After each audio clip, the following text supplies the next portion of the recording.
Hello, I'm Peter Doshi. For identification purposes, I'm on the faculty at the University of Maryland and editor at the BMJ. I have no relevant conflicts of interest, and my comments today are my own. In pharmacy school, I teach a required course on how to critically appraise the medical literature. We train students on how to go beyond a study abstract and start to pick apart and critically assess biomedical studies, not just take them at face value. I want to use my 5 minutes here to harness that spirit of critical thinking. I'm saddened that we are supersaturated as a society right now in the attitude of everybody knows that has shut down intellectual curiosity and led to self-censorship. So let me start with a few everybody knows examples that I'm not sure we should be so certain about. Everybody knows that this is a pandemic of the unvaccinated. But if hospitalizations and deaths were almost exclusively occurring in the unvaccinated, why would booster shots be necessary? Or why would the statistics be so different in the UK, where most COVID hospitalizations and deaths are among the fully vaccinated, as Senator Johnson said? There's a disconnect there. There's something to be curious about. There's something not adding up, and we should all be asking, is it true that this is a pandemic of the unvaccinated? What does that even mean? Next slide, please. Then there's this. Everybody knows that COVID vaccines save lives. In fact, we've known this from early 2021. The clinical trials proved that to be the case, as you can see here in the quote of a February article in the Journal of the American Medical Association. But is it true? When that statement by prominent public health officials was penned, there had been just one death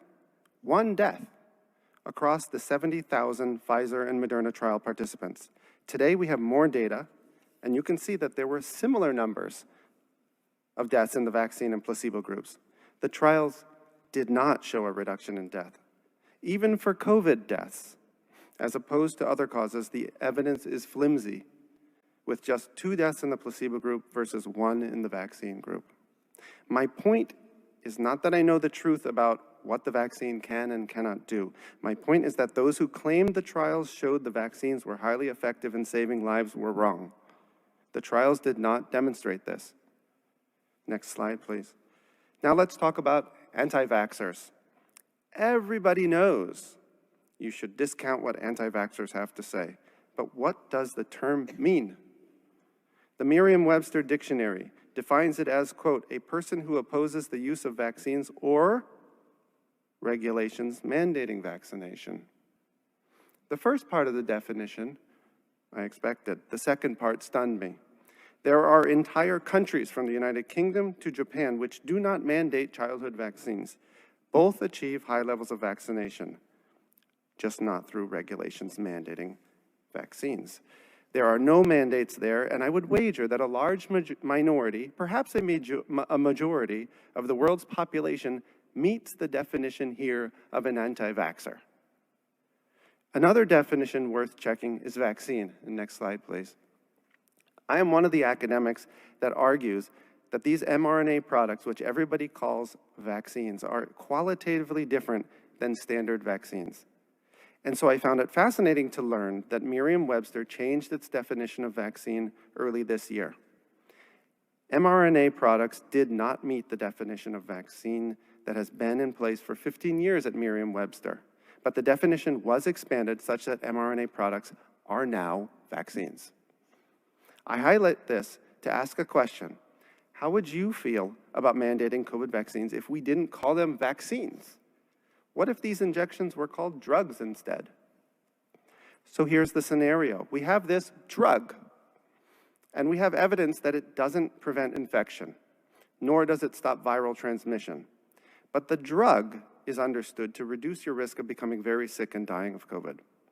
Would you take a dose of this drug every 6 months or so for possibly the rest of your life? If that's what it took for the drug to stay effective?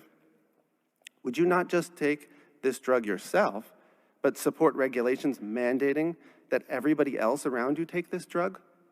Or would you say, hold on a sec?